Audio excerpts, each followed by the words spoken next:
Hi Derek, how's it going? It's great to see you. We actually recorded, I think it must have been in May when we recorded before you went on your epic Camino adventure, wasn't it? It was towards the end of May. You were I think starting it in was. it was the Yeah, start of yeah. June that you started it. You So, were, yeah, we started at the beginning of June, so it was probably a few weeks before that, wasn't it? Yeah. yeah. And I was following it. I've done I've kind of done a best of the Camino. I think I was saying that to you. So I loved following you, but it's definitely on my to-do list to do the whole thing. And you did it right because you gave yourself 6 weeks. So that was a lovely way of doing it. Absolutely. Yeah, yeah. With a few, just a few rest days here and there. Yeah, There's some lovely spots along the way, cities that are actually beautiful cities, great food, fantastic value as well. Like no more expensive than being out in the countryside. So yeah. cities like Burgos, beautiful spot, and you get to stay in a really nice place, and it's 70 quid a night, That's always a for an bonus, apartment. isn't it? Yeah. Yeah, fabulous. I was in Spain recently and the beers even were like kind of €3, and it's just it really, and especially when you're on a trip like that for a long time, for Yeah, 6 weeks. yeah. Like it keeps the cost isn't so bad really when you think like the average cost, I'd say per night for two of us staying in a. Normally we'd get a private room given our age, etc. In a hostel, but yeah, probably about 60 would be about an average for the cost of accommodation for night. So I think that's pretty good. Probably given the profile of the Yeah. Camino as well, it's probably a little bit higher than other more remote places, let's say. But yeah, but overall, I thought great value as well as anything else. And in the hostel, would that include food or not include food, or did you eat Mostly out? not. Mostly Not, yeah. not. Yeah. And sometimes you're up and away too early. If it's going to be hot and stuff, they haven't even gotten around to breakfast anyway. And Yeah. anytime we did get breakfast, I think the realization was it was better out the road if you just Yeah. walk for about 10 kilometers, get that out of the way, find a True. nice little cafe somewhere if there's one open, and Work up an treat appetite. treat yourself to an Americano and a Neapolitana or something like that, like a Yeah. pan au chocolat that they have there. I suppose we just to let people know. So you did the Camino Frances, isn't that right? So did you start in France, or where did you Yeah, start? so just Saint-Jean-Pied-de-Port is the starting point for for that particular route, and you're just inside the French border. Like within about a day, you've already crossed into Spain. So by the time you get to Roncesvalles on the other side, that's you're in Spain at that stage. And is that So one of the toughest days? do you know what people say? It's really tough. Um, uh, what we did, I suppose, helped. We stopped at a lovely spot about halfway up the pass. So you're going up the Route Napoleon, where he took his army apparently way back when and surprised the Spanish and came in through this pass in the Pyrenees. But we had found a place that was recommended to us, in fact, and it was about halfway up the pass. It only took us a few hours to get there. We were there Yeah. really early, and but it was a wonderful place to stay actually. And it was a place called Refuge Borda, Okay. and there's a guy who runs it, and he does a fantastic job because he kind of inducts everybody into the whole art of being a pilgrim, That's and so cool. he has a he does everything, but he first of all he tells people how to you know deal with their bags and shoes and stuff like that, and not to be dragging stuff into their bedrooms and things. So how from a kind of a awareness of what you can and cannot do in that respect. Um, but then when he does produce dinner, before dinner, there's an icebreaker session, right? And he'll go on and say, right, okay, Derek, tell us why you're here. Kind of thing. Wow. And it was actually extraordinary. I found it really, really, it was very interesting to watch people say who are very reticent and they don't want to say much and they're finding it really hard to say things. But you might meet these people a week later and they're full of old chat, and Yeah. they've got their story out, and it was quite it was quite uh, revealing to see the backgrounds of different people and why they were on it. And so it was about a group of 20 people here around the table, And we met a lot of those people, here and there, and sometimes at the very end, you meet someone you haven't seen them for weeks, but we knew an awful lot about them. And but then, sort of cutting to the main point, was that the next day was made into a much easier day because we were just kind of halfway up the pass already, up to the top, beautiful views and so on, and then down into Roncesvalles. And so we got there in plenty of time. So Yeah. both days became Lovely. relatively easy, a And little bit tight on the cars, but not no yeah. big deal. So definitely a good job to break it. If you The weather could be against you as well in that kind of area. So if you did it all in one day from Saint Jean to Roncesvalles, that could be a little tough.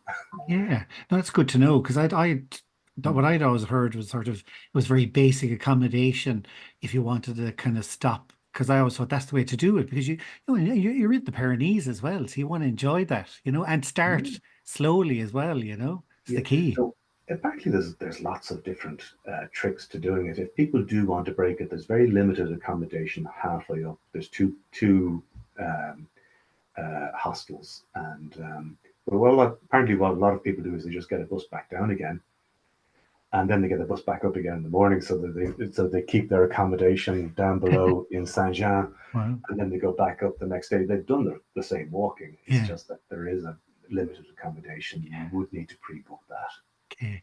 But that's great to know. But you also summed up perfectly for me, like the beauty of the Camino, that it's, maybe as you say, the first day or first week, people are still have the normal world where you're reserved and you're not sharing your story.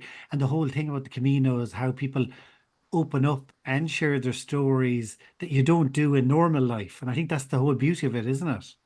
Yeah, yeah. I think there's people are sort of up for it in a sense. Yeah. It was interesting that some people we met who became very good friends of ours went on a further walk beyond the Camino elsewhere, and they said whilst the walk was lovely, there was none of that camaraderie or collegiality where people would actually be ready to stop and talk.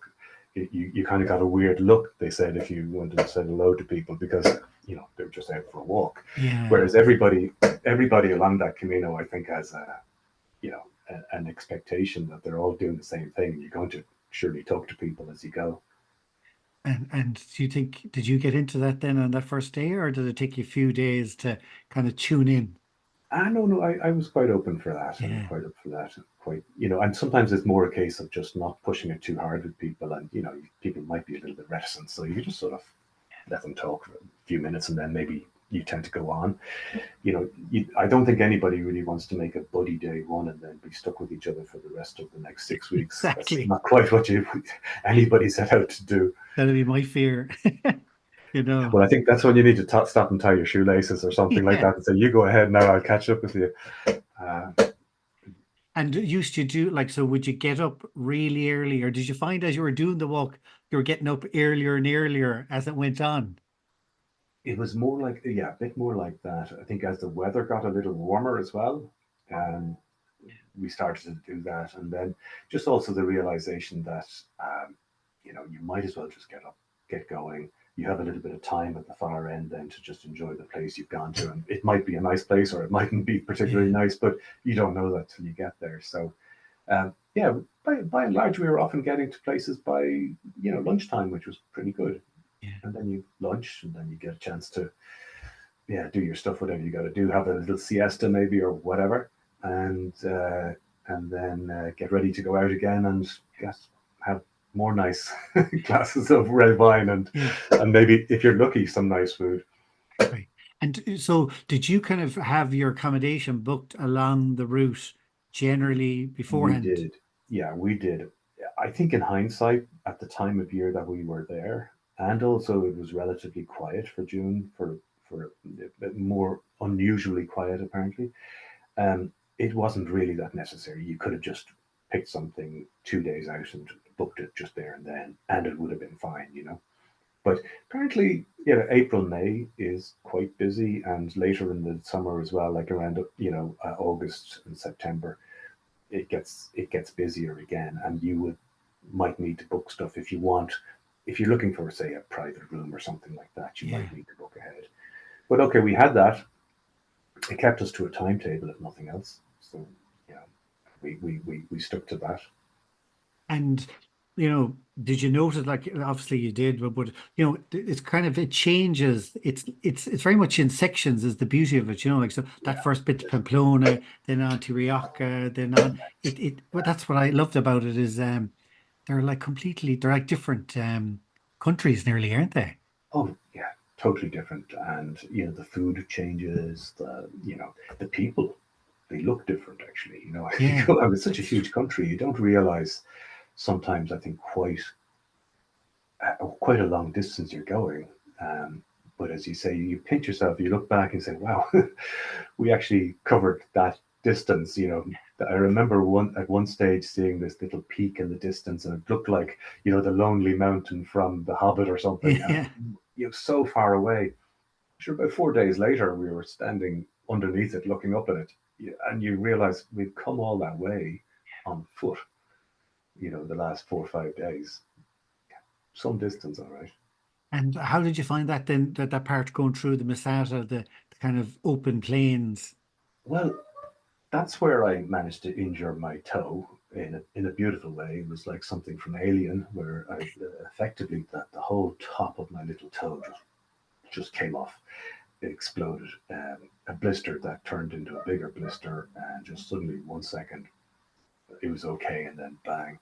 Um, so I had to go to the medical center and so on. So that was at the very start of the Meseta, and I wasn't able to walk again until the very end of it. So I left Emer to go do all the legwork, and I just carried the bags, got into a taxi, uh, and got to the next Yeah. place. But actually, a lovely little story around that.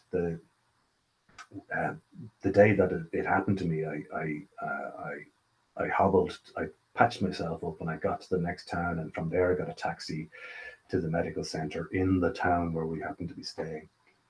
And I hobbled my way up then to the little hostel we booked into.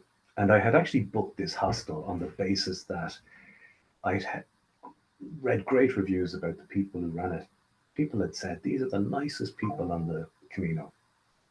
And the next day I needed to go to, about 30 kilometers on to the next place we were staying. Emer was heading off on the road. And I asked the man who ran the place, a guy called Lucio, I said, would you mind helping me just order a taxi? Because it's really difficult without the language. And he said, no, no, no, no, no. I will drive you. Oh, wow. And and then along the way, he says, there's an old Roman ruin off the way here. Would you like to go see it? Because your wife is walking, you get to do nothing. Would you like to do that? And and then he tried to pay in. I said, look, hang on a second. But the generosity, do you know? Yeah. Anyway, the review I left, of course, endorsed the fact that they are the nicest people Wow. on the Camino, and it really was. It was one of those lovely little moments where you think he didn't have to do that, Yeah. and yet he did. The same guy helped these people that we met and became quite friendly with. They had lost something in the previous town and having problems again trying to communicate with the hostel to get their belongings back. And he said, where exactly is it? It's okay, I'll get it for you.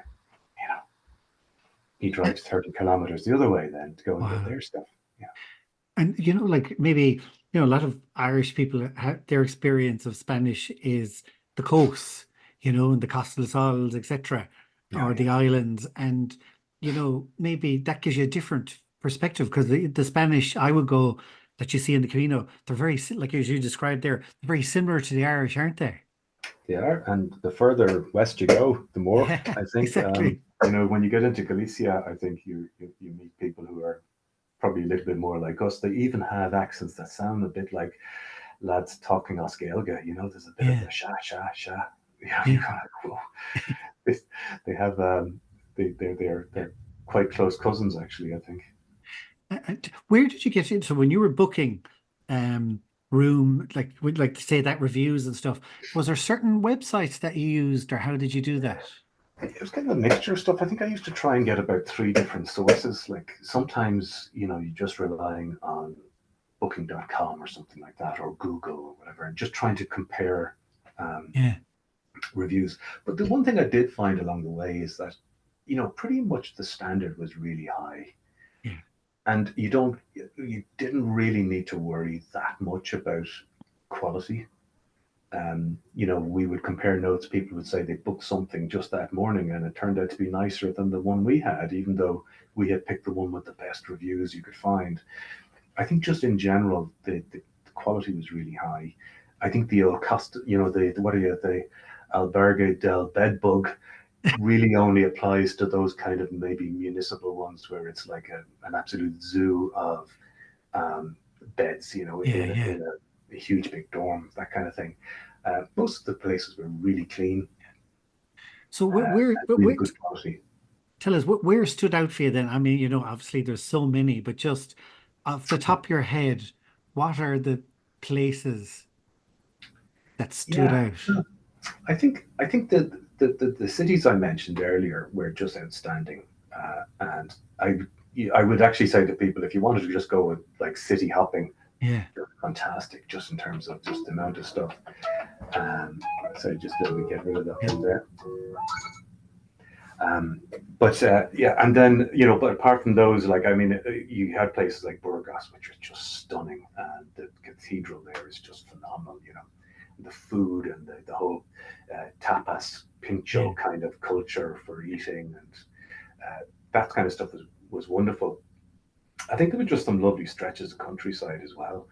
Um, when you got outside of Leon, you go into some very nice country as you're heading in the direction of Sarria. It's probably some of the nicest countryside. Um, there were a few little towns along the way, and my memory sort of fades in terms of the names of yeah, some of the places, but you just sort of felt, oh, what a lovely little town which had yeah, so many things that it was a very interesting spot to spend a day, yeah. or a half a day if that's all you've got. Like But yeah, on your Instagram, you mentioned a few that stood out for like Santo Domingo. That I was there. Do you remember that mm, that place was the with the church with the yeah, hen I think was the in it. rooster in it or the hen in Rooster, it, yeah. yeah, the rooster. But also I had food there in the Parador, like lunch, Mm, just and but it looked amazing. You know what I mean? There was just something about there and O yeah, Cerebro when you go over the mountain, kind of into Galicia. Is that I mean, maybe my pronunciation's wrong there. Is that what it's called? O Cerebro. Do you know the place with all the yeah, thatched roofs? yeah. It was a bit like the Ring of Kerry, actually, I thought. Exactly. Yeah, yeah, And there was this dude who was dressed up as Jesus, and I thought he was part of a theme park, but actually turned out he was actually that's the way he was going along. He had the whole thing, the beard, the tunic, the sandals, the lot. Uh, it was a kind of really, really funny moment. I got a lovely picture of him addressing the troops a few days later, where he had a gaggle of nuns chatting to Jesus. I was making a kind of a very, you know, yeah, surreptitious, if you like, photograph as I was walking past, trying to catch the scene. yeah. Um, And tell us, when you arrived into Santiago, then did you find that very emotional when you walked into that square in front of the church? Um, I didn't get a chance because Emer was walking so fast. I was literally just trying to keep up, and so whatever preconceived notions you had about your arrival, Yeah, they kind of went out the window. But we had some friends actually who had gotten a day ahead of us, and people we'd gotten to quite friendly with, and they were all basically standing at the entrance to the square waiting for us. A few hugs and claps in the back and stuff like that. So that was lovely, and we had a nice rendezvous actually then with about a dozen people in Santiago that we had met at different intervals along the wow. way, who had got to know each other as well and stuff like that, and we all went out for a bit of a night out then, to celebrate the whole thing. So it was pretty great that. Yeah, and that's I think a good tip for people is to stay, to give yourself plenty of time, as you say, for breaks in case you need them, but also at the end to enjoy, as you said, like even going to Santiago just for a weekend. I mean, it's a stunning city. It's worth Yeah, spending a few days there. I used to love just going down to the square and watching people coming in yeah. and the atmosphere, yeah, it was electric. really was. And you noticed that there was people hanging around there all day trying to soak it all in, I guess. Exactly. And Yeah. Yeah. um, uh, uh, but yeah, again, I thought it was just a extraordinary city. In fact, it's very interesting, full of little streets with lots of different shops and stuff like that. It was Yeah. really, really, really lovely spot.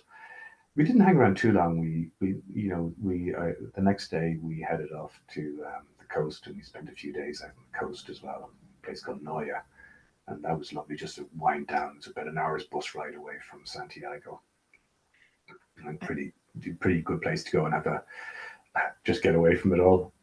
Oh, completely. And I saw also you're on your post you talked about I think it looked like it was fairly late in your trip about losing 5K from your luggage. So I suppose that's the top tip, isn't it? You always have too much, no matter how Yeah, little you bring. well, it is amazing. We thought we had exactly what we needed, and as we were kind of comparing notes with people to start, they were sort of saying, your bag seems a bit heavy, and I'm saying, yeah, my bag feels a bit heavy. Yeah. And one lady that we got to know said, you do know that you can actually post stuff to yourself and pick it up at the post office in Santiago. Wow. So we duly went down to the post office in Burgos, which was where we'd been walking for about nearly 2 weeks at that stage, I suppose. Yeah. Went in, got ourselves a cardboard box, which cost us £4, and so brought that home to our apartment. And then we started saying, no. So anything that we hadn't used yet went in the box. And I was carrying it down the next day. I said, Eames, I think there's a bit of weight in this thing.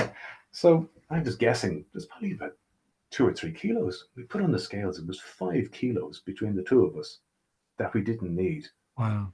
which we then reacquainted ourselves with And in so how Santiago. do you post at the post office? What do you say? Care of just with your name, and then you can Your kind of name on it, and they're so used to doing it and to be collected, and you pick the post office that you want to collect it from. There's about three of them in Santiago, so you pick the one, and it's just off the square, God, that's a brilliant and idea. And you can have 20 lovely, quid or something like that for the yeah. postage part, £4 for the box. You could have your beach gear and you know what I mean, and nice Well, you clothes to could. go out in Santiago after you arrive. You Clean could, clothes. and you could do something like that. You really could, and but it's also, instead of just throwing stuff away, it Yeah. mightn't be bad stuff. It's just that you don't Yeah. need it. Uh, the other thing, I suppose, we ended up having to get things like better ponchos along the way. And you're probably paying over the odds for those in, a small shop in a small town. But having the right stuff before you go is probably well worth it as well. Just invest in a decent poncho as opposed to a kind Yeah. of a plasticky old thing from a festival.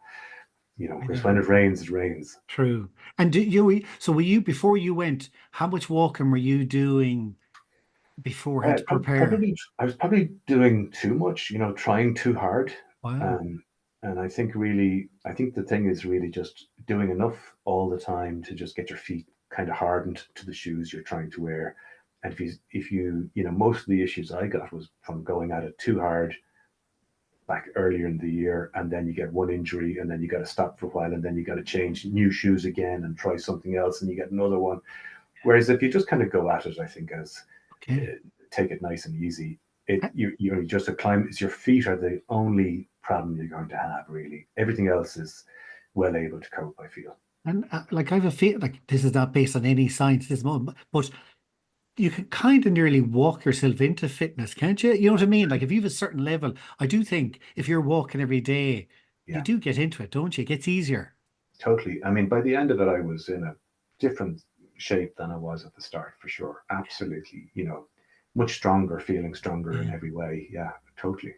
And what about then? So physically, you're probably in better shape. Than what about like, did you when you came back, what do you think? Is there anything that has changed or that you've brought back into the real world, as I'm calling it? Um, well, I suppose the only thing from my point of view is that it was one of those things where I'd be saying that, look, you often come away from a holiday or something, you say, oh, it wasn't that great, or I wish it wasn't over. No, it was great, and I was very happy that it was over when it was over. You know, it's one Yeah, of those things, you've done that, and uh, and it just left a fantastic lasting impression that you can just sort of it's like in the memory bank, it's in the experience, uh, and no regrets, if you like. And I yeah, think that was it. It wrapped it up beautifully. So I was, you know, from that point of view, was really happy. I think some people go striving for some kind of nirvana or something that they're trying to find, and you wish them luck if they're looking for something. yeah. Most of the people we met were there just to say, well, I did that, I tried that, I enjoyed it. And you will meet interesting people along the way that you stay in touch with and stuff like that, which is not something you do every day when you're in your 60s. You know, you don't tend to make a lot of new friends at that age of your It's life. So true. Yeah. it's an environment where you will meet people and have the time to talk to them as well, which is pretty different. Yeah. Exactly. And I suppose the reason why we're doing the interview is because you did it as a fundraiser for MS Ireland, and you had your target was so for 800K is €800. And now I was looking at it, you're over 9,000 now, which is amazing, isn't it? Extraordinary, really. Uh, I think I think a lot of people just resonated with the reason for the fundraiser. Like, my principal reason of doing the walk wasn't to raise funds. It was more of a case of saying, well, look, um, because I had my own diagnosis many years ago, and I was one of those lucky people who was able to go ahead and do something like this. Not everybody can when they've had a diagnosis 20 years or more, you know. Um, Uh, and I just thought, well, on the back of it, if we're going to do this, we'll hopefully be able to raise a few quid to help somebody else in some way. And you know, people just uh, came out of the woodwork that we know. I mean, I didn't ask a single person for any money, by the way. I All I did was send them on the link and say, please spread the word.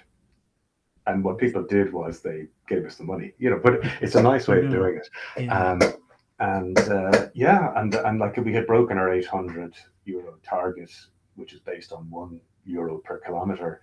I think after about a week, and I realized, well, this is going to get a bit bigger, all right. But uh, that it ended up, you know, I remember the moment we went over 8,000. I think we were on the road somewhere at the time, and it was just extraordinary. And I thought, wow, that's 10 times what we set out to do. And then, you know, and it was tapering off at that stage. But Yeah. yeah, and then it ended up just over nine k, I believe. Yeah, And like, I'm like, I'm doing this to kind of encourage other people who are thinking about doing the Camino to use as an opportunity as a fundraiser. And I think I asked you that beforehand. Does it kind of help you when you're on the walk, when you know that you're doing it as a fundraiser? Does it give you that little, the hard days? totally. Actually, it did. I mean, as a non social media type, I had to get myself up on Instagram. Got my kids to help with that. But then, like day one, I took some lovely photographs from where we were staying, and I said, well, I'll post a story about this on Instagram, you know. So I thought I better keep going. And I was getting actually great feedback from people saying, look, I'm really loving the stories you're putting up there every day. So I managed to do a story, I think, every single day. And what I did then was I did a few posts, I think it was, at each of the major cities, because I had an extra day to just sort of gather my thoughts and so on. So yeah, so I wouldn't have done that if there wasn't a fundraiser at the back of it, because I wouldn't have been on social media anyway, and there wouldn't have been that many people interested in following what I was doing, I suppose. So yeah, it was quite that actually gave us a bit more of gave me a little bit more of a reason to do it, to comment on it, and it gives you a different another dynamic, and there's a little bit of an obligation now here as well. You got to see this thing through. Um, and so yeah, it added a nice dimension to it for sure. Yeah, like I was following it myself. I loved seeing it and seeing different. It's funny. I kind of get pleasure out of you saying that you like places that I liked, or Yeah, reminded me of like photos, and and now you have that. Yeah, and I'd recommend. I'll put the link to it below here.